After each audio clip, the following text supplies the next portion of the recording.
మరో breaking news చూస్తున్నాం. ఇటు చిత్తూరు జిల్లా మదనపల్లి ఫైల్స్ దగ్ధం ఘటనలో మాజీ మంత్రి పెద్దిరెడ్డి రామచంద్రారెడ్డి భూదందా వ్యవహారం ఇప్పుడు బయటపడుతోంది.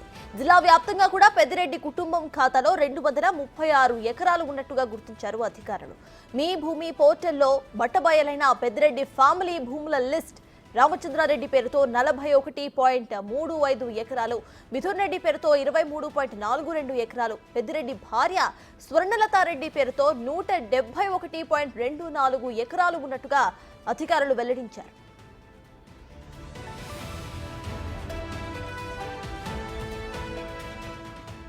అయితే ఈ భూములను నిబంధనలకు వ్యతిరేకంగా అసైన్ చేసినట్టుగా అధికారులు వెల్లడించారు. మరోవైపు మదనపల్లి ఫైల్స్ దగ్ధం ఘటనలో అరెస్టుల కంటే సమాచార సేకరణకు సిఐడి ఎక్కువ ప్రాధాన్యత ఇస్తున్నట్టుగా తెలుస్తోంది. అందులో భాగంగానే భూబాధితుల నుంచి వచ్చిన ఫిర్యాదులతో ల్యాండ్ గ్రాబింగ్ కేసులు నమోదు చేసినట్టుగా సమాచారం. ఇప్పటికే మొత్తం 8 కేసులు నమోదవగా ఇద్దరు డిప్యూటీ కలెక్టర్, సీనియర్ అసిస్టెంట్లను సస్పెండ్ కూడా చేశారు. 7గురిపై పోలీసులు కేసులు నమోదు చేశారు.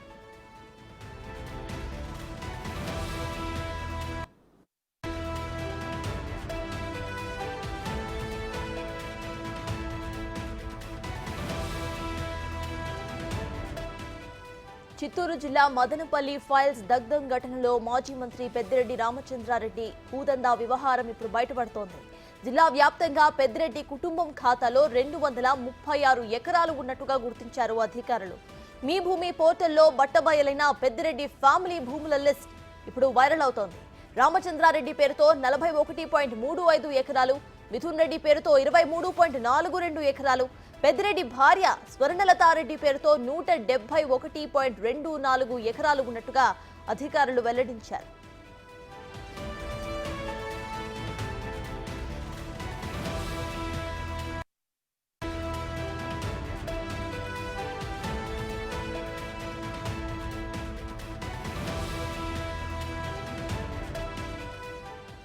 అయితే ఈ భూములను నిబంధనలకు వ్యతిరేకంగా అసైన్ చేసినట్టుగా అధికారులు వెల్లడించారు. మరోవైపు మదనపల్లి ఫైల్స్ దగ్ధం ఘటనలో అరెస్టుల కంటే సమాచార సేకరణకు సిఐటి ఎక్కువ ప్రాధాన్యత ఇస్తున్నట్టుగా తెలుస్తోంది. అందులో భాగంగానే భూబాధితుల నుంచి వచ్చిన ఫిర్యాదులతో ల్యాండ్ గ్రాబింగ్ కేసులను నమోదు చేసినట్టుగా సమాచారం. ఇప్పటికే మొత్తం 8 కేసులు నమోదవ్వగా ఇద్దరు డిప్యూటీ కలెక్టర్, సీనియర్ అసిస్టెంట్ను సస్పెండ్ చేశారు అధికారులు. 7గురిపై పోలీసులు కేసును సైతం నమోదు చేశారు.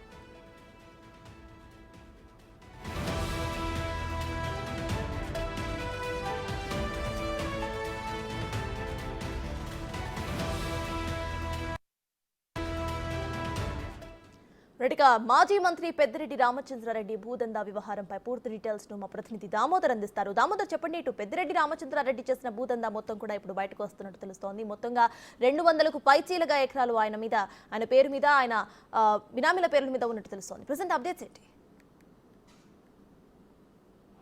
సర్తాజ్, ఏదైతే మాజీ మంత్రి పెద్దిరెడ్డి రామచంద్రారెడ్డి యొక్క భూములు 236 ఎకరాలు పైగా విస్తరించి ఉన్నాయి, ఆయన పేరు మీద, ఆయన కుటుంబ సభ్యుల పేరు మీద నమోదైన అంటూ రికార్డులు మా భూమి ద్వారా ప్రభుత్వం వెలికితీసింది. ముఖ్యంగా ఏదైతే ఆయన పేరు మీద 47 ఎకరాలు పైగా, ఆయన పేరు మీద, ఆయన భార్య పేరు ఉన్నట్లు కూడా మా భూమిలో తెలిసాయి. ఇక రికార్డుల్లో రానివి కూడా పెద్ద ఎత్తున ఉన్నాయి. అదేవిధంగా ఆయన కుమారుడి పేరు మీద కూడా 27 ఎకరాలు, ఆయన భార్య పేరు మీద 47 ఎకరాలు ఉన్నట్లు సమాచారం. మొత్తం మీద ఈ విషయాలను మా భూమి ద్వారా ప్రభుత్వం వెలికితీసింది. మరోవైపు పెద్ద ఎత్తున ఆయన కుటుంబ ఏదైతే మనవల్లో మనవరాల పేరు మీద కూడా రిజిస్టర్ అయినట్లు సమాచారం.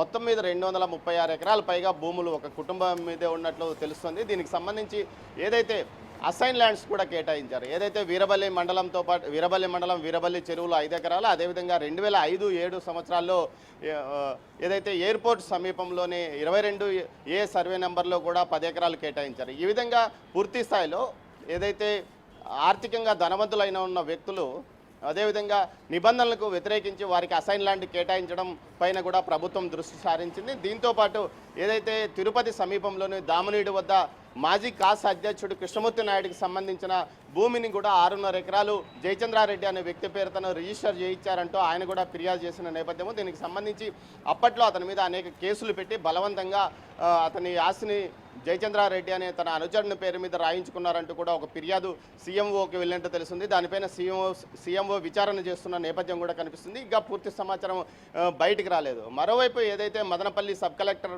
ఫైల్స్ దగ్ధం కేసుకు సంబంధించి ఏదైతే పూర్తి స్థాయిలో విచారణ కొనసాగుతుంది. ఇప్పటికే తిరుపతి లీగల్ సెల్ కలెక్టర్గా డిప్యూటీ కలెక్టర్గా పనిచేస్తున్న గత మదనపల్లి ఆర్డీఓ మురళితో పాటు హరిప్రసాద్, సీనియర్ అసిస్టెంట్ గౌతమ్లను సస్పెండ్ చేశారు. వారిపైన కూడా క్రిమినల్ కేసులు నమోదు చేసినట్లు తెలుస్తుంది. మరోవైపు ఈ కేసుకు సంబంధించి మాజీ మున్సిపల్ వైస్ చైర్మన్ జింగా వెంకట చలపతితో పాటు అదేవిధంగా మరోవైపు బాబ్జాన్, దీంతోపాటు మరో ఇద్దరి మీద కూడా కేసులు నమోదు అయ్యాయి. మదనపల్లి మాజీ ఎమ్మెల్యే నవాజ్ బాషా పైన కూడా కేసు నమోదయ్యాయి. దీంతో మరోవైపు తంబలపల్లి ఎమ్మెల్యే ద్వారకనాథ్ రెడ్డి పైన కూడా కేసు నమోదు చేయడానికి రంగం సిద్ధం చేశారు. మొత్తం మీద 8 కేసులు నమోదు కాగా మొదటి కేసులో 7గురిని నిందితులుగా చేరుస్తూ ఎఫ్ఐఆర్ దాఖలు చేసినట్టు తెలుస్తుంది.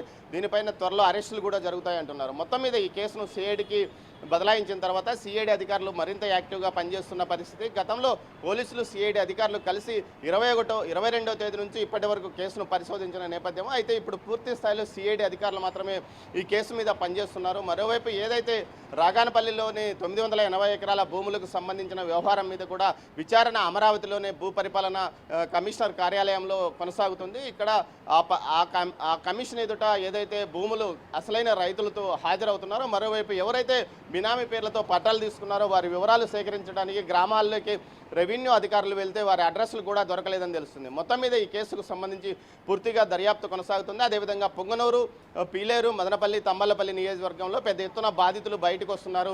తమను పెద్దిరెడ్డి అనుచరులు బలవంతంగా బెదిరించి తమ ఆస్తులు రాయించుకున్నారని కొందరు ఫిర్యాదు చేస్తే నేరుగా తంబలపల్లి ఎమ్మెల్యే ద్వారకనాథ్ రెడ్డి తమ భూమిని ఆక్రమించాడంటూ ఏదైతే కురబలకోట మండలం కడబలపేట గ్రామానికి చెందిన 4 అన్నదమ్ములు వచ్చి నిన్న ఫిర్యాదు చేశారు. ఈ విధంగా ప్రతిరోజు ఎక్కడో ఏదో ఒక చోట కేసులు ఫిర్యాదులు వస్తున్నాయి. తాజాగా తిరుచానూరు సమీపంలో కూడా తనపల్లి వద్ద తమ భూమిని బలవంతంగా 1.5 ఎకరా రాయించుకున్నారు. దీనిపైన కోర్టులో కేసు ఉన్నప్పటికీ రాయించుకున్నారంటూ శ్రీరాములు నాయుడు అనే వ్యక్తి ఏకంగా సీఎంఓ వద్దకు అమరావతికి వెళ్ళి ఫిర్యాదు చేసినట్టు తెలుస్తుంది. దీనిపైన కూడా విచారణకు సీఎంఓ ఆదేశించినట్లు సమాచారం. మరోవైపు ఏదైతే హైవే ఏదైతే రేణుగుంట హైవే పైపు ఉన్న కూడా ఒక 6 ఎకరాలు, వడమాలపేట సమీపంలో ఒక 8 ఎకరాలు భూమిని ఈ విధంగా బలవంతంగా రాయించుకున్నారంటూ ఫిర్యాదులు వెళ్ళినట్టు సమాచారం. దీనిపైన పూర్తి సమాచారం వచ్చిన తర్వాతనే సమగ్ర విచారణకు ఆదేశిస్తామంటూ సీఎంఓ తెలిపినట్లు సమాచారం. మరోవైపు ఏదైతే ఇటు మదనపల్లి సబ్ కలెక్టర్ కార్యాలయ సిబ్బంది కానీ అదేవిధంగా తిరుపతి సబ్ కలెక్టర్ కార్యాలయ సిబ్బంది కూడా పూర్తి సమాచారం చంద్రబాబు యొక్క శ్వేతపత్రానికి అందించలేదు. మరింతగా భూముల దందాలు ఉన్నాయి, ఆ విషయాలపైన మరింత సమగ్రంగా విచారణ కొనసాగుతుందని కూడా తెలుస్తోంది. సర్తాజ్.